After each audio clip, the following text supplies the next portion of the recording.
Tulungan niyo po ako. Yung anak ko po kinidnap. Tsaka pinatay ng mga nakasakay sa puting van. Ha? Sige, hanapin natin kung sino gumawa niyan sa anak mo. Thank you po, Mayor. Grabe na yung nangyayari sa bayan ko. O, di ba? Makakalimutan na nila yung issue mo. May bago na naman silang pag-uusapan. Ang kulay at tatak ay di siyang dahilan. Hanggat marami ang lugmok sa kahirapan. Huling araw mo na ngayon. Oh, huwag mong tanggalin yan. Why not? Huling araw ko naman na. Mamamatay na ako bukas. Oops, saan ka pupunta? Bawal ka lumabas. Excuse me please. Kahit sa huling sandali ko, hayaan niyo naman ako maging malaya sa mga gusto kong gawin. Marvin! Would choose to light the way for my ever-wandering Hi. Hello. because of who I am, but because of what you've Gusto mo ng chocolate? Can I have one? Sure, sa'yo na to. Meron pa ako dito. Marvin, bawal sa'yo ang matamis. Ano ba? Huling araw ko na. Hayaan mo na ako. and gone tomorrow, a wave tossed in the ocean. Marvin, saan ka pupunta?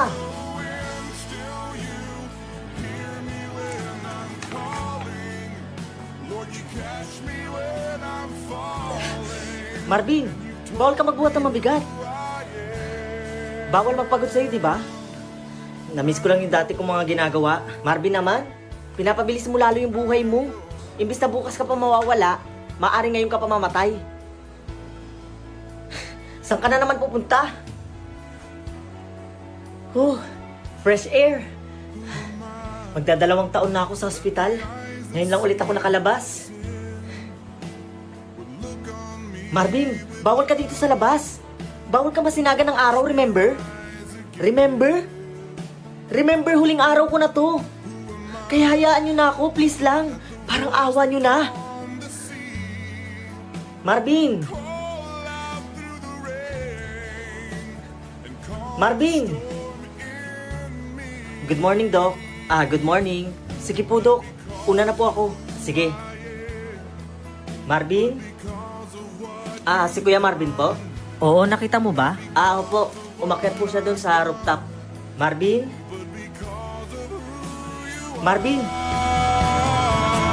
I am now we're quickly fading here today and gone. Patay na sila nanay at tatay, ate. Nandito pa ang ate. Hindi kita iiwan, okay? Oo nga, bibisitahin ka pa rin namin dito ng ate mo. Oh, huwag ka na umiyak. Tingnan mo, ang pogi-pogi mo pa naman.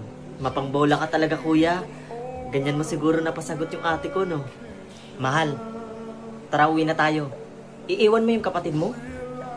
Dito na lang kaya tayo tumira kasama yung kapatid mo. Have it anymore. Oh, tignan mo yung kapatid mo. Tulog na. Napagod ka kaiyak. Sige na, mahal. Ipasok mo na siya sa loob. Matulog na kayo at mag-ayos pa ako dito sa labas. So keep in mind all the sacrifices I'm making. Ang pogi-pogi mo naman.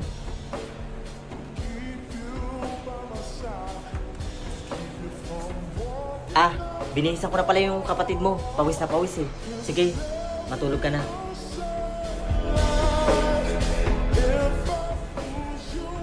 Sobrang sakit ng katawan ko, ate. Para akong nalalambot na nanghihina.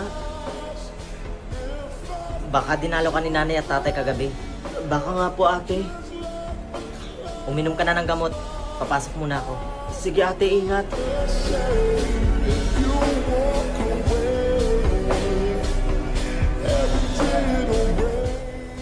Masakit pa ba yung katawan mo? Oo po, kuya. Sobrang bigat pa po ng katawan ko. Magpagaling ka na.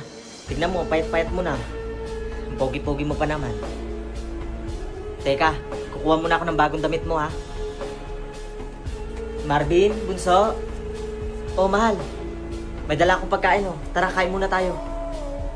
Teka. Asa nga pala yung kapatid ko, si Marvin? Nasa kwarto. Kakatapos ng magilamos. Sige, wait. Tatawagin ko muna yung kapatid ko. Marvin? Bunso! Ayon sa aming investigasyon, hindi pagpapakamatay ang pagkawala ng buhay ng bata. May alam po ba kayo dito? Wala po.